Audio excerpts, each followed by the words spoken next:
ہم بات کرتے تھے موضوع روایت ہے، گھڑی ہوئی روایت جو کتابوں میں پڑھاتے ہیں جی ایک عورت حضور پر کوڑا کرکٹ پھینکتی تھی اور میں کہا جلیو یہ روایت انگریزاں گھڑی تے تسی جا کے بیان کرنی شروع کر دیتی.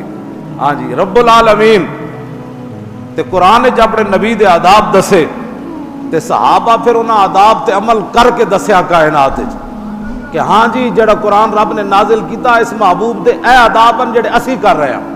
ہاں حضرت عبداللہ بن برادہ کہتے ہیں اپنے باپ حضرت برادہ کو روایت کر دیں کہتے ہیں فلم نرفع رؤوسنا الیہ اعظاما لہ اپنے پتر نو دسیا پترا جدو اسی 1,24,000 حضور دی بارگاہ وچ بیٹھتے سی نا فلم نرفع رؤوسنا اسی کدی انج بھی نہیں سی سر چکیا حضور وال کہ کدھر بے ادبی نہ ہو جائے حضور نے.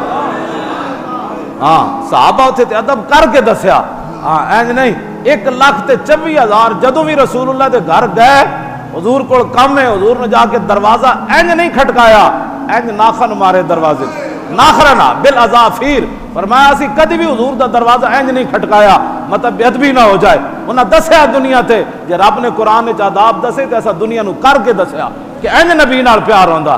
تسی کہڑے تسی او روایت جی کوڑا کرکٹ پھینکتی تھی کوڑا کرکٹ حضور کے وہ جو غلام ایسے ہاتھ نہیں کرنے دیتے تھے وہ دیکھتے رہتے تھے کہ حضور کے اوپر کوڑا پھینکا جا رہا ہے.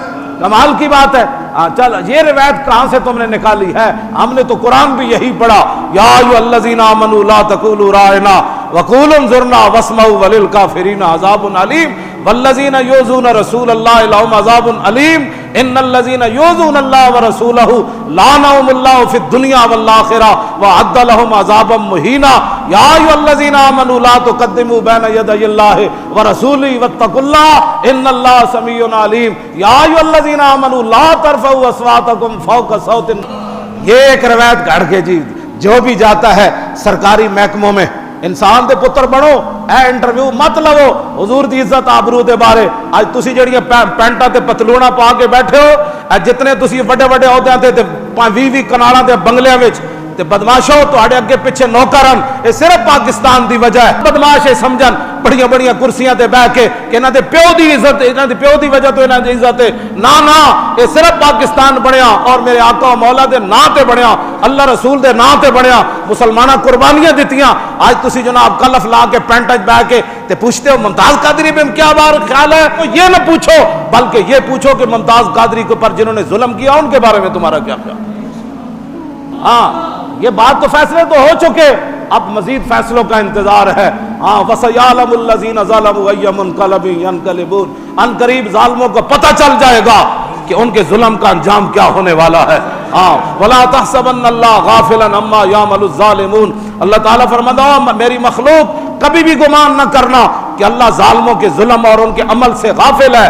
نہیں اللہ ان کو ڈھیل دے رہا ہے ڈھیل دے رہا ہے. اِنَّ بَطْشَ رَبِّكَ لَشَدِيدٌ تو مشو مغرور بر مولانا روم فرما دیں تو مشو مغرور بر حلم خدا دیر گیرت سخت گیرت مر ترا.